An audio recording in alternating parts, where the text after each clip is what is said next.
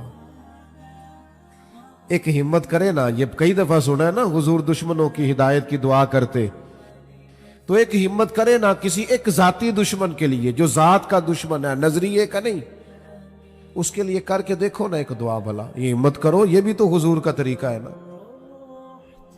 لیکن مجھے بڑے افسوس سے کہنا پڑتا ہے، ہم نے سنتیں بھی 4-5 موٹی موٹی یاد کی ہیں۔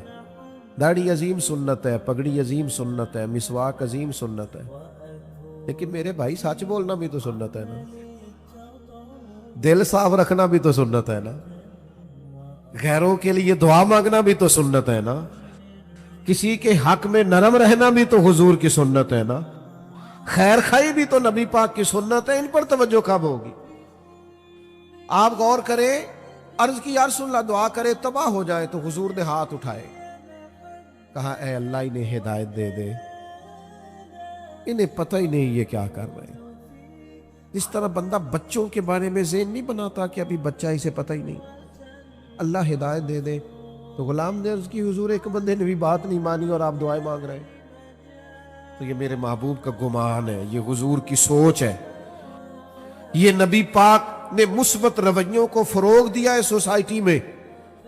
کریم فرمانے لگے یہ نہیں نہ مانتے تو میں پھر بھی ان کی ہلاکت کی دعا نہیں کروں گا، اس لیے کہ اگر یہ نہیں مانتے تو مجھے امید ہے ان کی آنے والی نسلیں مان جائیں گی۔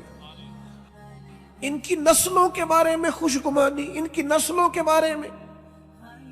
ہم نے تو اپنے بچے مایوس کر دیے، اور تیرا کچھ نہیں ہو سکتا، تیرے ورگے بندے نہیں کامیاب ہو سکتے۔ کس کو کہہ رہے ہو؟ اپنے بیٹے کو، اپنے شاگرد کو، اپنے عقیدت مند کو، اپنوں کو کہہ رہے ہو۔ وہ میرے پاس ایک بزرگ اپنے بچے کو دم کرانے لائے تو انہوں نے اتنی لمبی لسٹ شکایتوں کی کھول دی۔ کہنے لگے جی 4 بچے ہیں، یہ ضدی بھی بڑا ہے، نکمہ بھی بڑا ہے، نلائق بھی بڑا ہے، بات بھی کوئی نہیں سنتا، سارے گھر میں رٹا ہی اس کا ہے۔ میں نے بڑے ادب سے انہیں عرض کیا کہ آج کے بعد آپ نے اس کے سامنے نہیں کہنا، آپ اسے پکا کر رہے ہیں بیچارے کو، یہ کٹ جائے گا اپنی فیملی سے۔ کبھی ایسا کام نہ کریں آپ اپنے بچوں کی تربیت کریں تو غیر محسوس طریقے سے، اگر آپ کو اس میں کوئی کوتاہی نظر آئے تو اس طرح کر کے اس کی تربیت کریں کہ اسے محسوس ہی نہ ہو مجھے ٹرین کیا جا رہا۔ لیکن ہم کیا کر رہے ہیں؟ دیکھیں نا، حضور علیہ السلام ہماری جانوں کے مالک ہیں، محبوب کسی کا نام لے کے اگر نصیحت کرتے تو وہ واری صدقے جاتا، لیکن کریم کو کبھی کسی کی شکایت ملتی تو حضور مطلق بات کرتے۔ فرمایا لوگوں کو کیا ہو گیا ہے، لوگوں کو کیا ہو گیا ہے، لوگوں نے اب یوں کرنا شروع کر دیا ہے۔ دوستو، رب کی مخلوق کے بارے میں اچھا گمان، اچھی سوچیں، یہ پتا چلے گا کہ آپ تزکیہ نفس کی طرف جا رہے ہیں، طہارت نصیب ہو رہی ہے۔ میں نے اپنی زندگی میں اکثر لوگوں کو دیکھا ہے کہ انہوں نے اگر چاہا ہے تو بہت سارے لوگوں کے حق میں رائے عامہ ہموار کر دی ہے۔ اگر انہوں نے چاہا ہے، کسی شخص نے جا کے کہا جناب آج فلاں شیخ کے مل کے آیا ہوں، تقریر سن کے آیا ہوں، کیا بات ہے، بڑا لطف آیا ہے، کیا بات، لیکن اب وہ بدگمانی پیدا کرنی ہے نا، فوراً ایک بات چھوڑیں گے، او تے ساری گلا ٹھیک نے، ہنسے نہیں سن ذرا صحیح کر کے۔ یہ طریقہ اس طرح کا نہیں، بیٹھے ٹھیک، بھئی وہ انسان ہے، 99 خوبیاں نظر آئی ہیں، بحیثیت انسان بھی ایک دو رہ جاتی ہے، تھوڑی گنجائش تو دے اللہ کا، اچھا گمان تو، اور پھر اس کا ابلاغ کریں گے، ہلکا ہلکا دوسرے کو بتائیں گے، وہ تو نے دیکھا کیسے بات کر رہا تھا، وہ تو نے دیکھا آنا جانا کیسا تھا، وہ تو نے غور کیا ہے اس کا۔ وہ میں جیسا کہ میں نے عرض کیا ہے کہ 6-6 7 جگہوں پہ جانے کا موقع ملتا ہے، اب مجھے کوئی شخص روک رہا ہے اگر باہر کہ آپ رکیں، تو جہاں آگے پہنچنا ہے وہ یہ تو پوچھ ہی نہیں رہا کہ آپ نکلے ہیں کہ نہیں نکلے، وہ کہہ رہے ہیں پہنچے کتنے ہو، اچھا وہ یہ بھی کہہ رہے ہیں پہنچے کہاں، اور بلا کے چاہے بٹھا دے، اس وقت اتنا مشکل کیا ہوتا ہے، پہنچے نہیں آپ، لیٹ ہو گئے، پریشان ہے، اور پھر ہر 10 منٹ کے بعد کہتے ہیں بلا تاخیر، ہر 10 منٹ کے بعد کہتے ہیں، رات 1 بھی بج جائے تو نقیب محفل نے یہی کہنا ہے بلا تاخیر، کیونکہ اس بیچارے رٹا یہی لگایا ہوا اللہ ماشاءاللہ۔ تو اب وہ میں جا رہا ہوں، لوگ ملنا چاہ رہے ہیں، میں بڑی تکلیف بعض اوقات محسوس کرتا ہوں کہ یار ان لوگوں سے مل لیتا، لیکن وہ دیکھنے والا اچھا گمان کرنا اس کے لیے مشکل ہو جاتا ہے کہ یار یہ کھڑا کیوں نہیں ہوا، اسے رکنا چاہیے تھا، لیکن وہ اس مشکل کو نہیں سمجھتا کہ جناب کس طرح اچھا گمان جب آپ سوسائٹی میں کرتے ہیں پھر اس کا ابلاغ بھی ہوتا ہے۔ حضرت بشر حافی رحمۃ اللہ علیہ بغداد کی جامع مسجد میں جمعہ پڑھتے تھے، کوئی انہوں نے دنیا داری نہیں بنائی تھی، جس آدمی نے جوتے نہ خریدے ہوں پہننے کے، اس کا کسی سے کیا رٹا ہوگا، لیکن مخلوق تو فنکار ہے اس درجہ کے پل بھر میں، سنگے در کعبہ سے بھی اصنام تراشے، تم کون ہو کیا چیز ہے داغ کبابی، لوگوں نے تو مریم پہ بھی الزام تراشے۔ لوگ باز آتے ہیں کوئی شکوہ کرنے سے، جس بندے کا کوئی رٹا نہیں کسی سے، ان پر بھی الزام لگا دیا، شکوہ شروع ہو گیا، بدگمانی، کیا ہوا جی، ایک تاجر کہنے لگا جی بابا صرف جمعے والے دن فرض ہی پڑھتا ہے، باقی نماز ہی نہیں پڑھتا مسجد میں۔ یہ مسجد کے امام پر بعض لوگ بڑی سختی کرتے ہیں، کہتے عصر کی پہلی 4 سنتے نہیں پڑھتا، تو میں نے کہا ضروری ہوتی تو اللہ رسول فرض کرتے، آپ کیوں کر رہے ہیں؟ جس چیز کو اللہ رسول نے ضروری قرار نہیں دیا آپ کیوں دے رہے ہیں؟ تو کہا جناب حضرت بشر حافی صرف فرض جماعت سے پڑھتے ہیں، اور اس نے یہ بات کئی لوگوں سے کی، تو دیکھو یار یہ درویش بنے پھرتے ہیں، بڑے پیر ہیں، اور یہ صرف فرض پڑھ کے نکل جاتے ہیں مسجد سے۔ بہت سارے لوگوں نے سمجھایا کہ یار تمہیں ایسا نہیں کرنا چاہیے۔ بالآخر ایک دن ایک صاحب نے کہا یار تو پتہ ہی کر لے کدھر جاتے ہیں۔ حضرت نے مسجد میں باجماعت نماز جمعے کی ادا کی، مسجد سے باہر نکلے، اور پھر دوڑ کے، اب وہ پیچھے چھپتا چھپاتا تجسس کر رہا ہے، ڈھونڈ رہا ہے کدھر جاتے ہیں۔ حضرت نے جیسے ایک دکان سے نان خریدے تو کہنے لگا اوہو مولوی کو بھوک نے ستایا تھا، سنتیں چھوڑ دی اس نے۔ تھوڑا آگے بڑھے تو کباب خریدے، کہنے لگا عمر دیکھو اور زبان کے ذائقہ دیکھو۔ حضرت آگے بڑھے تو جنگل کا راستہ لیا، کہنے لگا یہ لوگوں سے چھپ کے کھائے گا۔ کہتا ہے چند قدم میں آگے بڑھا تو ایک کچے مکان کا دروازہ کھٹکھٹایا، اور پھر حضرت نے اس کو کھولا، پہلے بجایا کہ میں آ گیا ہوں، پھر اسے کھولا، اور جیسے ہی میری نظر پڑی تو سامنے ایک معذور فالج زدہ آدمی بیٹھا ہے۔ شیخ دوڑ کے گئے، مٹکے سے پانی پیالے میں ڈال کے پہلے اس کا منہ دھویا، پھر اسے سیدھا کر کے بٹھایا، اور پھر لقمہ توڑ کے اس کے منہ میں رکھا، اور ساتھ ہی کہنے لگے معاف کر دینا، جمعے کا دن تھا، لیٹ ہو گیا ہوں، ابھی تو میں نے سنتیں بھی پڑھ لی۔